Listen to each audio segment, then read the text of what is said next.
The special and the general theory of relativity. लेखक Albert Einstein. अध्याय 1।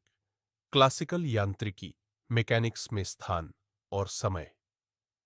नमस्ते, मैं अल्बर्ट आइंस्टीन इस किताब में आपको एक बहुत ही दिलचस्प विषय के बारे में बताने जा रहा हूं। आपके जीवन के हर पल के साथी समय और स्थान, टाइम एंड स्पेस के बारे में। इस अध्याय में मैं आपको ये बताने की कोशिश करूंगा कि पुराने समय में लोग समय और स्थान के बारे में क्या सोचते थे और वो सोच क्यों अधूरी थी। पुरानी सोच क्या थी? जब हम अपने आसपास की दुनिया को देखते हैं तो हर चीज किसी न किसी जगह स्पेस में होती है और किसी न किसी समय टाइम पर घटती है। पुराने समय में न्यूटन ने एक सोच दी थी जिसे क्लासिकल मैकेनिक्स कहा जाता है। उसमें उन्होंने माना कि समय और स्थान दोनों हमेशा एक जैसे रहते हैं। चाहे आप धरती पर हों या छात पर, घड़ी हमेशा एक ही तरीके से चलेगी और कोई चीज एक ही जगह पर हमेशा उसी दूरी पर मापी जाएगी। मतलब, समय, टाइम लगातार एक ही गति से बहता रहता है। अगर आपकी घड़ी 1 सेकंड गिनती है तो उस 1 सेकंड में मेरी घड़ी भी उतना ही समय गिन लेगी, चाहे हम कहीं भी हों या कुछ भी कर रहे हो। और स्थान, स्पेस भी हमेशा वैसा ही रहता है। मतलब, अगर दो चीजों के बीच दूरी अभी 5 किलोमीटर है तो वो हर किसी के लिए और हर समय 5 किलोमीटर ही रहेगी। एक और उदाहरण, अगर दिल्ली से मुंबई की दूरी 1400 किलोमीटर है तो वो हर किसी के लिए और हर समय उतनी ही रहेगी और 1 सेकंड का समय भी हर किसी की घड़ी में बराबर होगा। अब मैं आपको बताना चाहता हूं कि ये बात पूरी तरह सही नहीं है। समय और स्थान वैसा नहीं है जैसा न्यूटन ने सोचा था। असल में समय और स्थान बदलते रहते हैं। कैसे? मान लीजिए आप एक तेज चलने वाली ट्रेन में बैठे हैं और मैं स्टेशन पर खड़ा हूं। अब अगर हम दोनों अपनी अपनी घड़ियां देखेंगे तो दोनों में बहुत ही छोटा सा फर्क आ जाएगा। जैसे जैसे गति बढ़ेगी, समय की चाल बदलने लगेगी। पुराने समय में कोई इस बात पर ध्यान नहीं देता था क्योंकि हमारी रोज की जिंदगी में यह फर्क इतना छोटा होता है कि हम उसे महसूस नहीं कर पाते। लेकिन जब चीजें तेज गति से चलने लगती हैं तो यह फर्क बड़ा होने लगता है। अगले अध्याय में मैं आपको बताऊंगा गति का अनुभव और सापेक्षता, रिलेटिव मोशन। चैप्टर 2, गति का अनुभव और सापेक्षता, रिलेटिव मोशन।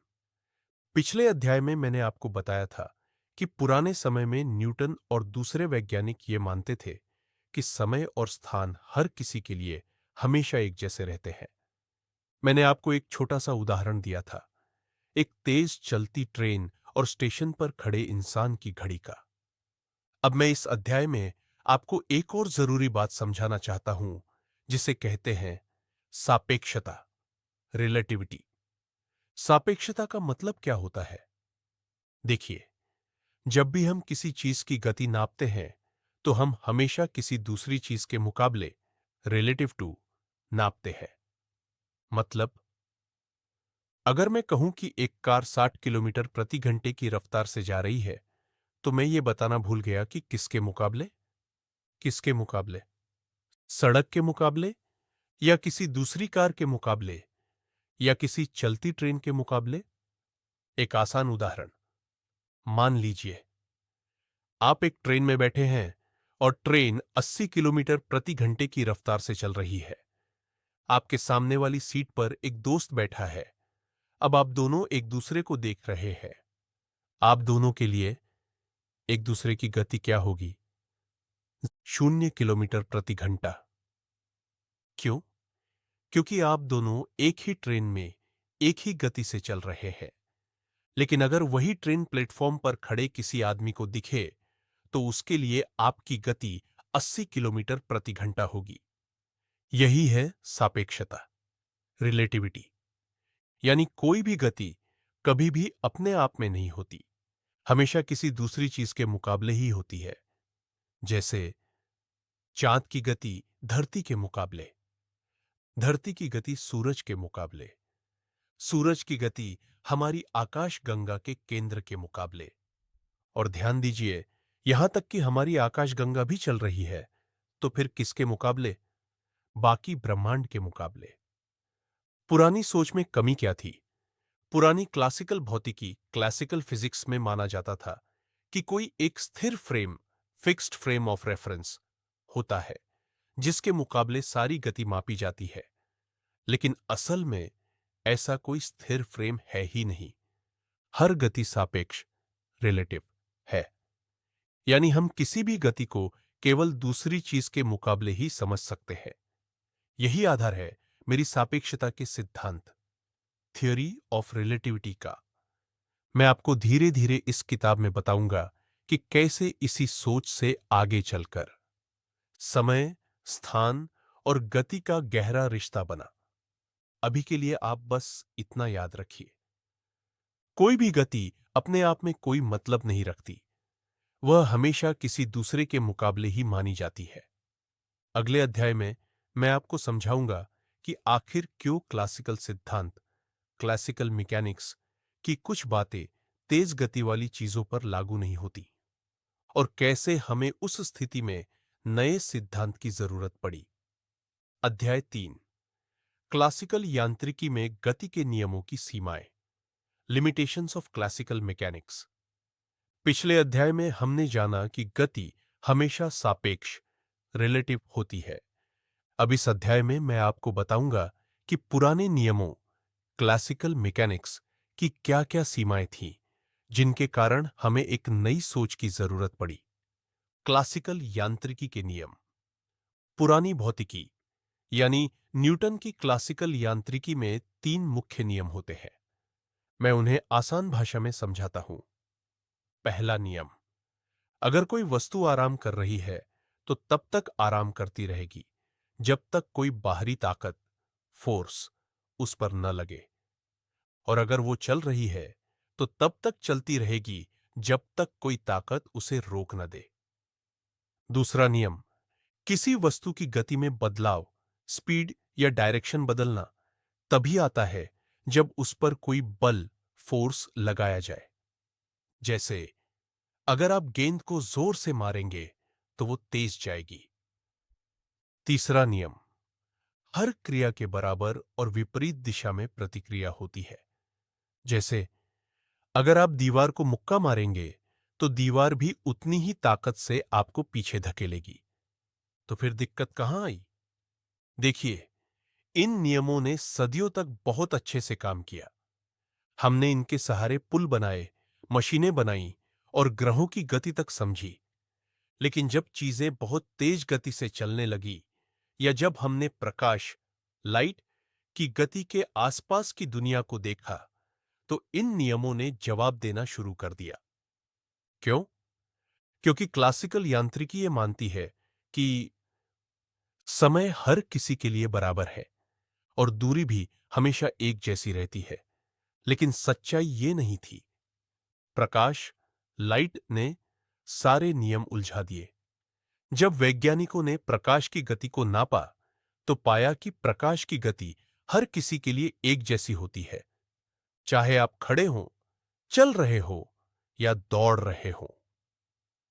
प्रकाश हमेशा 3 लाख किलोमीटर प्रति सेकंड, 3 × 10.8 मीटर प्रति सेकंड की गति से ही चलता है। ये बात क्लासिकल नियमों के खिलाफ थी, क्योंकि पुराने नियमों के हिसाब से अगर कोई चीज एक चलती ट्रेन से फेंकी जाए तो उसकी गति ट्रेन की गति से जुड़ जाती है। लेकिन प्रकाश के साथ ऐसा नहीं होता।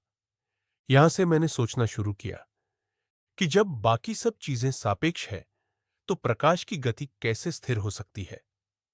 नतीजा, पुराने नियम अधूरे थे। बस यहीं से मैंने जाना कि क्लासिकल यांत्रिकी की अपनी सीमाएं हैं। वो धीमी गति की दुनिया तक तो सही है, लेकिन तेज गति, प्रकाश और ब्रह्मांड के बड़े पैमाने पर वो काम नहीं करती।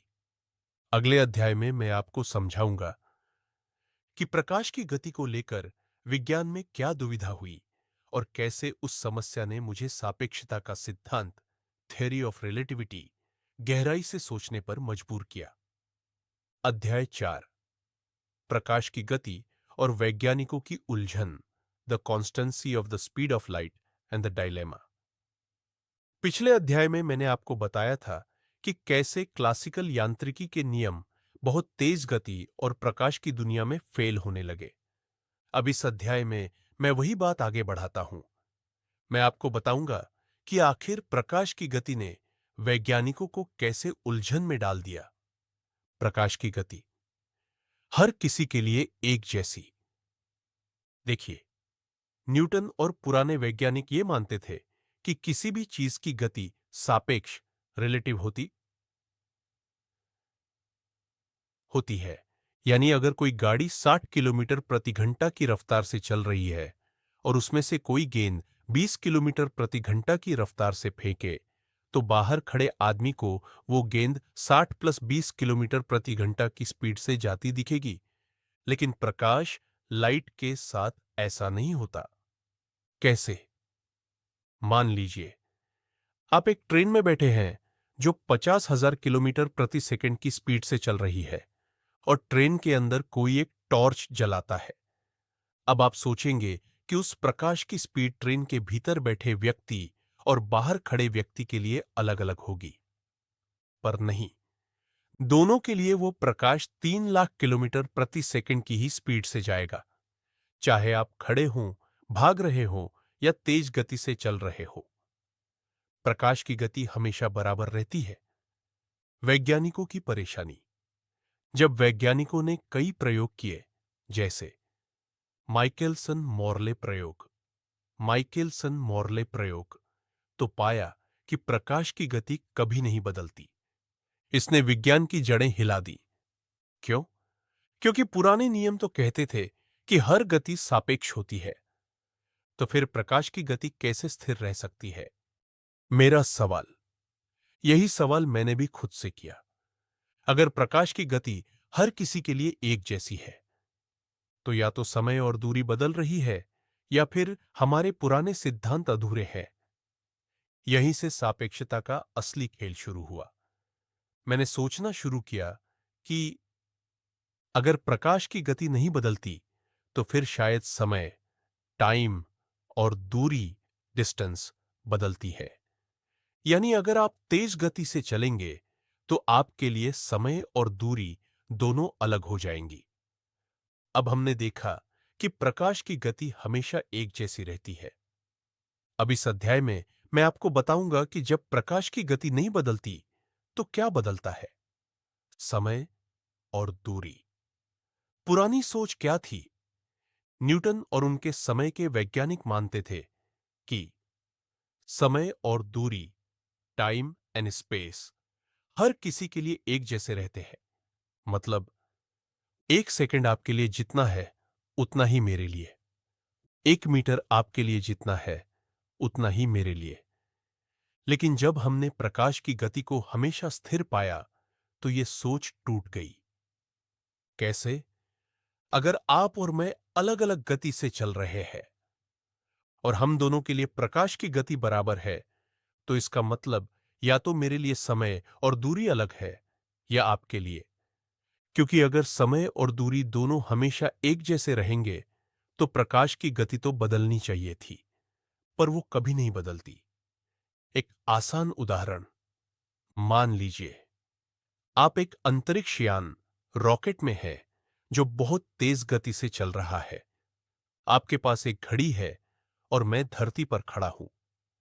अगर आप तेजी से चलते हुए 1 मिनट में किसी जगह पहुंचते हैं, तो आपकी घड़ी और मेरी घड़ी एक जैसे समय नहीं दिखाएंगी। आपके लिए 1 मिनट धरती पर कई मिनट या घंटे के बराबर हो सकता है। इसे ही कहते हैं समय का खिंचाव। यानी तेज गति से चलने पर समय धीरे धीरे चलने लगता है। दूरी भी बदलती है। सिर्फ समय ही नहीं, दूरी भी छोटी हो जाती है। उदाहरण के लिए, अगर कोई वस्तु 100 किलोमीटर दूर है, तो आपके तेज गति वाले यान में वो दूरी आपको कम लगेगी। इसे कहते हैं लेंथ कॉन्ट्रैक्शन, दूरी का सिकुड़ना। यही मेरी सापेक्षता की सोच का आधार है। मतलब समय और दूरी किसी के लिए भी स्थिर नहीं है। यह आपकी गति पर निर्भर करती है। जितनी ज्यादा गति, उतना ज्यादा फर्क। अगले अध्याय में मैं आपको बताऊंगा कैसे इसी सोच से मैंने अपनी पहली थ्योरी बनाई, जिसे हम कहते हैं विशेष सापेक्षता सिद्धांत। विशेष सापेक्षता सिद्धांत। अध्याय 5, विशेष सापेक्षता का सिद्धांत, the special theory of relativity. पिछले अध्याय में मैंने आपको बताया था कि समय और दूरी स्थिर नहीं है। ये बदल सकते हैं, आपकी गति पर निर्भर करते हैं। अब इस अध्याय में मैं आपको अपनी पहली थ्योरी के बारे में बताता हूं, जिसने भौतिकी की दुनिया को हिला दिया। इसका नाम है विशेष सापेक्षता का सिद्धांत। क्या है यह सिद्धांत? इस सिद्धांत को मैं दो आसान नियमों पर आधारित करता हूं।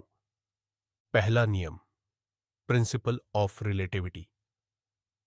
सभी भौतिक नियम हर उस व्यक्ति के लिए एक जैसे होते हैं जो एक सीधी रेखा में एक समान गति, यूनिफॉर्म मोशन से चल रहा हो।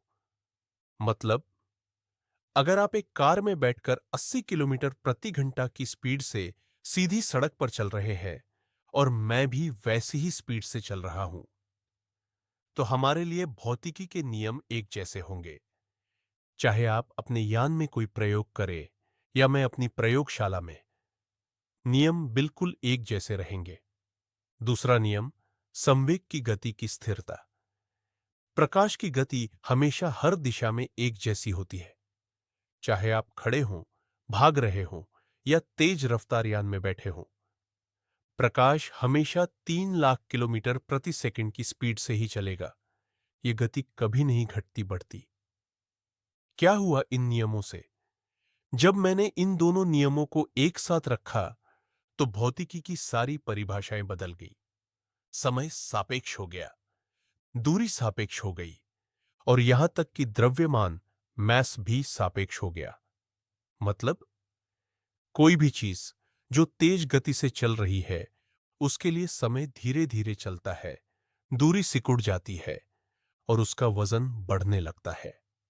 एक दिलचस्प बात, अगर कोई वस्तु प्रकाश की गति के पास पहुंच जाए, तो उसके लिए समय इतना धीमा हो जाएगा कि वो लगभग रुक जाएगा और उसकी लंबाई सिकुड़कर बहुत कम रह जाएगी। साथ ही उसका द्रव्यमान, मैस, इतना बढ़ जाएगा कि उसे और तेज करना नामुमकिन हो जाएगा। इसीलिए कोई भी चीज प्रकाश की गति से तेज नहीं जा सकती।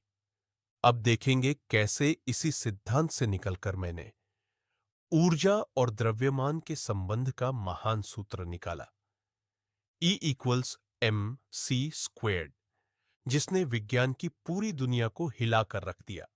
इस फार्मूले का नाम है E=mc²। क्या है इसका मतलब? इस सरल से दिखने वाले फार्मूले का मतलब है E=mc², जहां E इक्वल्स ऊर्जा, एनर्जी, m द्रव्यमान, मास, c प्रकाश की गति 3 लाख किलोमीटर प्रति सेकंड। मतलब, कोई भी वस्तु जो द्रव्यमान, मास रखती है, उसमें ऊर्जा, एनर्जी भी छिपी होती है और वो ऊर्जा उसके द्रव्यमान को प्रकाश की गति के वर्ग c² से गुणा करने पर मिलती है। कैसे आया ये विचार? जब मैंने देखा कि गति बढ़ने पर द्रव्यमान भी बढ़ने लगता है, तो मुझे लगा शायद द्रव्यमान और ऊर्जा का कोई गहरा रिश्ता है। अगर आप किसी वस्तु की गति बढ़ाते हैं, तो उसमें ऊर्जा भरती है और जब कोई वस्तु ऊर्जा छोड़ती है, तो उसका द्रव्यमान भी थोड़ा कम हो जाता है। यानी द्रव्यमान और ऊर्जा एक दूसरे में बदले जा सकते हैं। उदाहरण, मान लीजिए अगर एक ग्राम पदार्थ को पूरी तरह ऊर्जा में बदल दिया जाए, तो उससे इतनी ऊर्जा निकलेगी जितनी हजारों परमाणु बम में होती है। इसी सिद्धांत पर परमाणु बम और न्यूक्लियर रिएक्टर भी काम करते हैं। दुनिया में यह पहली बार था जब किसी ने यह सिद्ध किया कि द्रव्यमान भी ऊर्जा का ही एक रूप है, और इसीलिए अगर ऊर्जा बढ़ेगी तो द्रव्यमान भी बढ़ेगा, और अगर द्रव्यमान घटेगा तो ऊर्जा निकलेगी। इसका मतलब जीवन के लिए, इसका मतलब यह भी है कि हमारे आसपास की हर चीज, चाहे वो पत्थर हो, पानी हो, इंसान हो या तारा, हर चीज ऊर्जा से ही बनी है। बस वो ऊर्जा द्रव्यमान का रूप लेकर हमारे सामने है। अगले अध्याय में मैं आपको समझाऊंगा कैसे ये सिद्धांत हमारी रोजमर्रा की जिंदगी और ब्रह्मांड के बड़े सवालों से जुड़ता है, और कैसे सापेक्षता से जुड़ी कुछ और गहरी बातें समझ आएंगी। अध्याय 6, सापेक्षता और रोजमर्रा की जिंदगी, रिलेटिविटी इन एवरीडे लाइफ। पिछले अध्याय में मैंने आपको बताया था कि ऊर्जा और द्रव्यमान का गहरा रिश्ता है, E बराबर mcb2। अब आप सोच रहे होंगे, ये सब तो ठीक है, पर इसका हमारे रोज के जीवन में क्या मतलब? तो आइए आज मैं वही समझाता हूं। क्या सापेक्षता सिर्फ अंतरिक्ष और तेज रफ्तार यानों तक सीमित है? नहीं। सापेक्षता का सिद्धांत भले ही सबसे साफ साफ अंतरिक्ष यात्राओं में दिखे, लेकिन इसकी झलक हमें रोजमर्रा की चीजों में भी मिलती है। घड़ियों का समय अलग अलग क्यों चलता है? अगर आप कभी अंतरिक्ष में तेज रफ्तार यान में जाते हैं तो आपकी घड़ी और धरती की घड़ी एक जैसी नहीं चलेंगी। हकीकत में जीपीएस सैटेलाइट्स जो धरती के चारों तरफ घूमते हैं, उनकी घड़ियां धरती की घड़ियों से थोड़ी अलग चलती है। अगर इसमें सापेक्षता को ना जोड़ा जाए तो जीपीएस गलत लोकेशन बताएगा। इसीलिए हर जीपीएस सैटेलाइट में मेरी सापेक्षता की गणनाएं डाली जाती है, ताकि उसका समय धरती के समय से मिलाया जा सके। ऊर्जा और द्रव्यमान हर चीज में। जब कोई चीज जलती है तो उसमें मौजूद द्रव्यमान का थोड़ा सा हिस्सा ऊर्जा में बदल जाता है। हालांकि यह बदलाव इतना कम होता है कि हमें दिखता नहीं, लेकिन बहुत बड़े स्तर पर, जैसे सूरज में, हर सेकंड लाखों टन पदार्थ ऊर्जा में बदलता है, और वही ऊर्जा हमें रोशनी और गर्मी के रूप में मिलती है। सापेक्षता हमारी सोच को कैसे बदलती है? पहले लोग सोचते थे कि समय और दूरी स्थिर है। मैंने बताया कि नहीं, ये हर किसी के लिए अलग अलग हो सकते हैं। मतलब अगर कोई तेज गति से चल रहा है तो उसके लिए समय धीरे चलेगा और दूरी सिकुड़ जाएगी। इसने हमारी दुनिया देखने का नजरिया ही बदल दिया। छोटी छोटी बातें जो आप महसूस नहीं करते, जब आप ट्रेन में होते हैं और बाहर देखने पर लगता है कि पेड़ पीछे भाग रहे हैं, असल में ट्रेन की गति के कारण। आपके लिए पेड़ की स्थिति सापेक्ष, रिलेटिव, बदल रही होती है। बस सापेक्षता भी इसी का बड़ा रूप है। अब मैं आपको ले चलूंगा गुरुत्वाकर्षण, ग्रेविटी की दुनिया में, जहां मैं दिखाऊंगा कि कैसे जनरल रिलेटिविटी ने बताया कि गुरुत्वाकर्षण कोई अदृश्य खिंचाव नहीं, बल्कि समय और स्थान का झुकाव, कर्वेचर ऑफ स्पेस टाइम है। अब मैं आपको बताऊंगा कि असल में गुरुत्वाकर्षण होता क्या है। पहले लोग क्या मानते थे? न्यूटन साहब ने कहा था कि हर चीज दूसरी चीज को एक अदृश्य बल से खींचती है। मतलब सूरज धरती को खींच रहा है, धरती हमें खींच रही है। उनकी थ्योरी बहुत कमाल की थी। सैकड़ों साल तक दुनिया ने उसी से काम चलाया। लेकिन मैंने सोचा, अरे भाई, ये खिंचाव कैसे हो रहा है? क्या कोई डोरी बंधी है धरती और सूरज के बीच? मेरा जवाब, नहीं। मैंने बताया कि गुरुत्वाकर्षण कोई बल नहीं है, बल्कि जब कोई भारी चीज, जैसे सूरज या धरती, अंतरिक्ष और समय, स्पेस टाइम, को अपने चारों तरफ झुका देती है, तो बाकी चीजें उसी झुके हुए रास्ते पर चलती है। मतलब सूरज ने अपने आसपास स्पेस टाइम को झुका लिया, अब धरती उस झुकी हुई जगह पर घूम रही है। बस ऐसे ही गुरुत्वाकर्षण काम करता है। इसे कैसे समझे?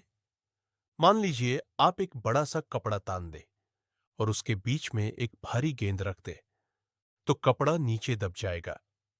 अब आप उस कपड़े पर एक छोटा गोला घुमा देंगे तो वो उस झुकी हुई जगह की तरफ जाएगा या चक्कर काटेगा। बस ऐसा ही ब्रह्मांड में भी होता है। भारी चीजें स्पेस टाइम को झुका देती है और हल्की चीजें उस झुके हुए रास्ते पर चलने लगती है। तो गुरुत्वाकर्षण बल नहीं, जी नहीं, ये स्पेस टाइम की बनावट कुर्वेचर है। सूरज ने अपने पास स्पेस और टाइम को झुका रखा है। धरती उसी झुके हुए स्पेस टाइम पर अपनी कक्षा में घूम रही है। एक और कमाल की बात, गुरुत्वाकर्षण समय को भी धीमा कर देता है। जहां ग्रेविटी ज्यादा होगी वहां समय थोड़ा धीरे चलेगा, जैसे धरती के मुकाबले सूरज के पास घड़ी धीमी चलेगी। इसे हम प्रयोग से भी साबित कर चुके हैं। अब मैं आपको बताऊंगा कैसे इसी थ्योरी को आगे बढ़ाकर हमने पूरे ब्रह्मांड को समझने की कोशिश की। ब्लैक होल्स, ग्रेविटेशनल वेव्स, सब इसी से निकले। पूरा ब्रह्मांड एक अदृश्य जाल की तरह है जिसे हम कहते हैं space time fabric. Space time fabric क्या है? अब आप सोच रहे होंगे, अरे ये स्पेस टाइम फैब्रिक क्या भला है? तो देखिए, जिस तरह कोई कपड़ा फैब्रिक होता है, वैसे ही पूरे ब्रह्मांड में स्पेस और टाइम एक साथ जुड़े हुए हैं। इसे आप यूं समझो, स्पेस यानी जगह, तीन दिशा, लंबाई, चौड़ाई, ऊंचाई, समय, जब ये दोनों मिलते हैं तो बनता है एक अदृश्य जाल जिसमें ब्रह्मांड की हर चीज बसी है। इस जाल में क्या होता है, जब कोई भारी वस्तु जैसे सूरज, तारा या ग्रह इस जाल में रखी जाती है तो वो उसे अपने वजन से नीचे की ओर दबा देती है। बाकी हल्की चीजें उसी झुके हुए हिस्से पर या तो चक्कर काटती है या उसकी तरफ खींच जाती है। बस यही है ब्रह्मांड का नियम। ब्लैक होल्स कैसे बनते हैं?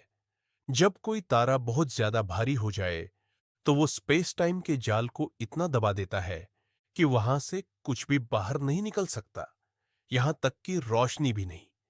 इसे ही हम कहते हैं ब्लैक होल। ये एक ऐसा कुआं होता है जहां स्पेस और टाइम दोनों रुक जाते हैं। हमारा सूरज भी दबाता है। सूरज भी स्पेस टाइम को अपने आसपास दबा रहा है। धरती, मंगल, बुध सब उसी दबाव में चक्कर काट रहे हैं। अगर सूरज न रहे तो ये जाल सीधा हो जाएगा और सारे ग्रह अपने अपने रास्ते निकल पड़ेंगे। गुरुत्वाकर्षण दोलन क्या होती है? जब कोई बहुत भारी चीज स्पेस टाइम के जाल में तेजी से हिलती है तो उस कपड़े में लहरें, वेव्स उठती है। इन्हें कहते हैं गुरुत्वाकर्षण तरंगे और इन्हें हम अब वैज्ञानिक उपकरणों से पकड़ भी चुके हैं। अगले अध्याय में मैं आपको बताऊंगा कैसे ये स्पेस टाइम का जाल हमारे समय को भी धीमा या तेज कर सकता है। मतलब, जहां ग्रेविटी ज्यादा वहां समय स्लो, जहां ग्रेविटी कम वहां टाइम फास्ट। अध्याय 7, समय और गुरुत्वाकर्षण का रिश्ता, the connection between time and gravity. पिछले अध्याय में मैंने आपको बताया था कि कैसे हमारा ब्रह्मांड स्पेस टाइम के अदृश्य जाल पर टिका है। अब मैं आज एक ऐसी बात समझाने जा रहा हूं जो पहली बार सुनने में आपको हैरान कर सकती है। समय भी गुरुत्वाकर्षण के हिसाब से तेज या धीरे चल सकता है। पहले लोग क्या मानते थे? हम हमेशा से मानते आए हैं कि समय हर जगह बराबर चलता है। आपकी घड़ी दिल्ली में हो या न्यूयॉर्क में या फिर चांद पर, सभी एक ही स्पीड से चलेंगी। लेकिन जब मैंने सापेक्षता का सिद्धांत बनाया तो मैंने पाया कि ग्रेविटी यानी गुरुत्वाकर्षण समय को भी प्रभावित करती है। कैसे? चलिए समझते हैं। मान लीजिए दो घड़ियां हैं, एक धरती पर समुद्र तल पर रखी है और दूसरी माउंट एवरेस्ट की चोटी पर। धरती की सतह पर ग्रेविटी ज्यादा है, माउंट एवरेस्ट पर ग्रेविटी थोड़ी कम। अब अगर हम दोनों घड़ियों को चलने दें, तो जो घड़ी धरती पर है उसमें समय थोड़ी धीमी गति से बीतेगा, और जो घड़ी एवरेस्ट पर है उसमें समय थोड़ी तेजी से गुजरेगा। क्यों? क्योंकि जहां ग्रेविटी ज्यादा होती है वहां स्पेस टाइम ज्यादा झुका होता है, और इसी झुकाव की वजह से समय की रफ्तार धीमी पड़ जाती है। मतलब, आपके लिए 1 मिनट जो एवरेस्ट पर है वो धरती पर रहने वाले के लिए थोड़ा सा कम होगा। क्या ये सिर्फ थ्योरी है? नहीं, ये बात आज हम हकीकत में साबित कर चुके हैं। एटॉमिक क्लॉक्स, जो दुनिया की सबसे सटीक घड़ियां होती है, को धरती की सतह और हवाई जहाज में रखकर हमने इस अंतर को नापा है।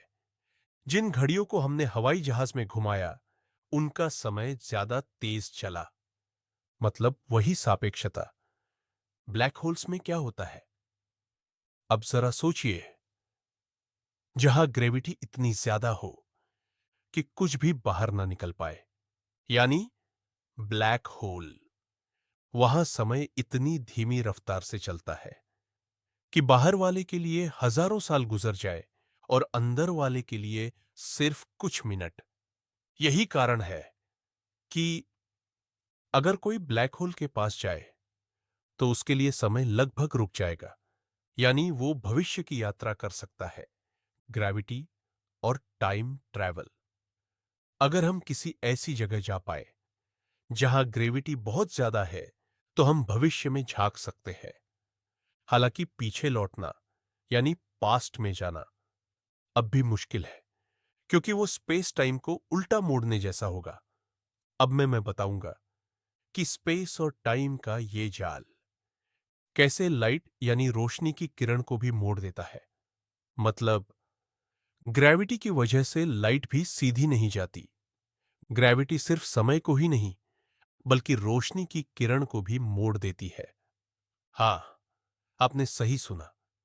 जिस चीज को हम हमेशा सीधा चलते हुए सोचते थे, ग्रेविटी उसे भी झुका सकती है। कैसे? आइए मैं समझाता हूं। आपने कभी वो झूला देखा है जिसमें एक पतली चादर को तानकर उस पर गेंद रख दी जाए? अगर आप उस चादर के बीच में कोई भारी चीज रख दें तो वो चादर नीचे दब जाती है। अब अगर कोई छोटी गेंद उस चादर पर सीधी चलने की कोशिश करे तो वो सीधी नहीं जाएगी, बल्कि उस झुकी हुई जगह की तरफ मुड़ जाएगी। बस इसी तरह ब्रह्मांड में ग्रेविटी स्पेस टाइम को मोड़ देती है, और रोशनी की किरण जब उस झुके हुए स्पेस टाइम से गुजरती है तो वो सीधी नहीं बल्कि मुड़ जाती है। सबसे पहला सबूत साल 1919 में एक बड़ा खगोल शास्त्रीय प्रयोग हुआ। जब सूर्य ग्रहण लगा था तो वैज्ञानिकों ने देखा कि सूरज के पास से गुजरने वाली तारे की रोशनी थोड़ी मुड़ गई थी। मतलब, हमें उस तारे की जगह आसमान में थोड़ी बदली हुई मिली। और वही दिन था जब मेरी सामान्य सापेक्षता सिद्ध हो गई। ग्रेविटी लेंस क्या है?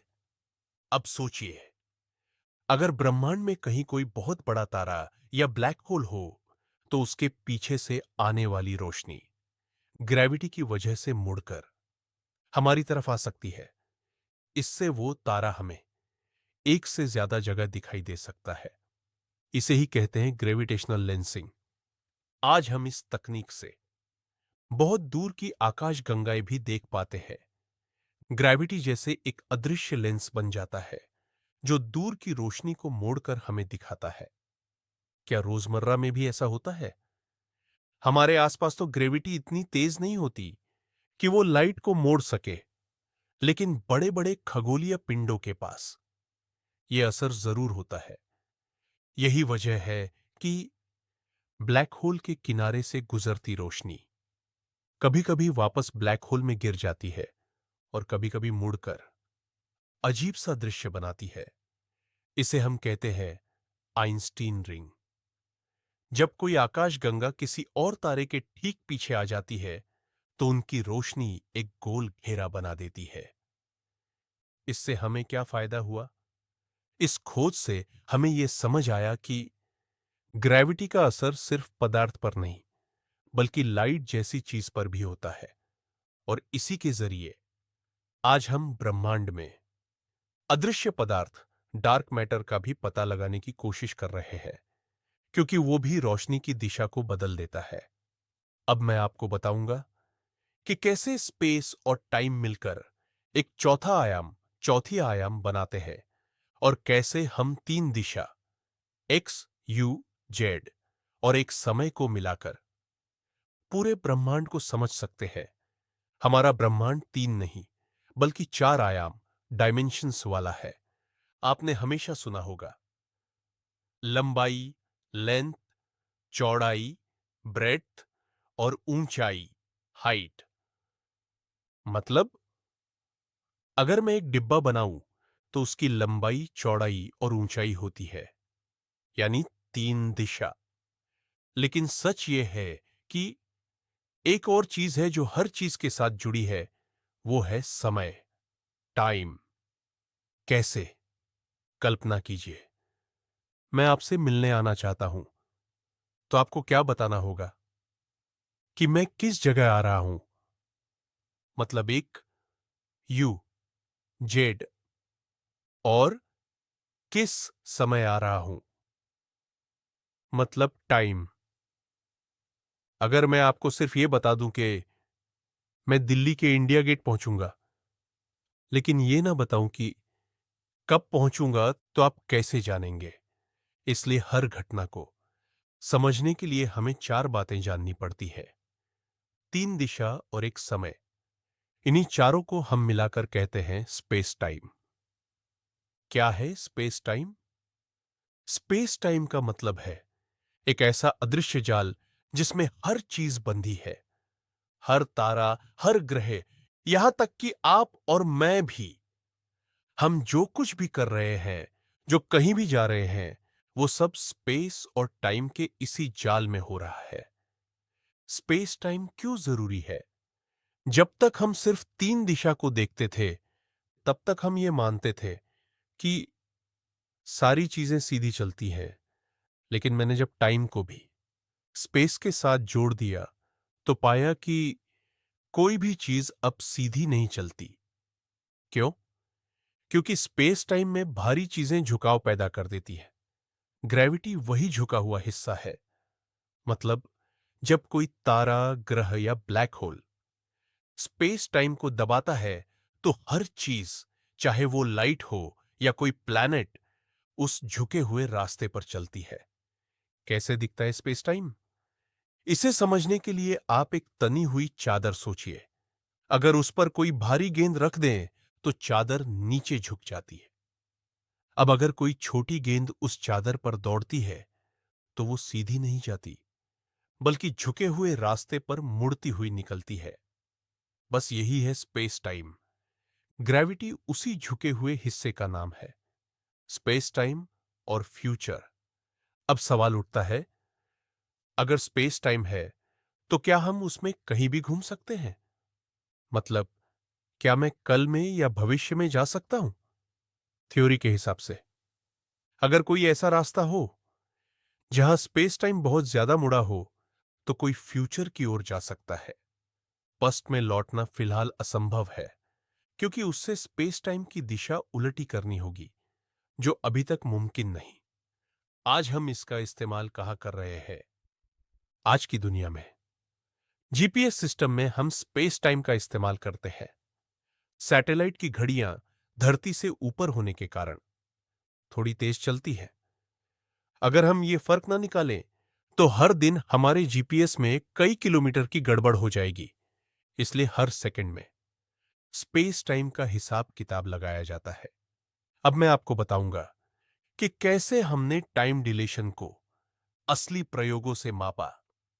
मतलब कैसे जब हम तेजी से चलते हैं या ग्रेविटी वाले इलाके में जाते हैं, तो हमारी घड़ियां धीमी चलने लगती है। तो दोस्तों, यह था the special and the general theory of relativity का पार्ट 1। मुझे उम्मीद है कि आपको इसे समझने में आनंद आया होगा। ये एक ऐसा विषय है जिसमें जितना गहराई से जाओगे, उतने ही नए पहलू सामने आते हैं।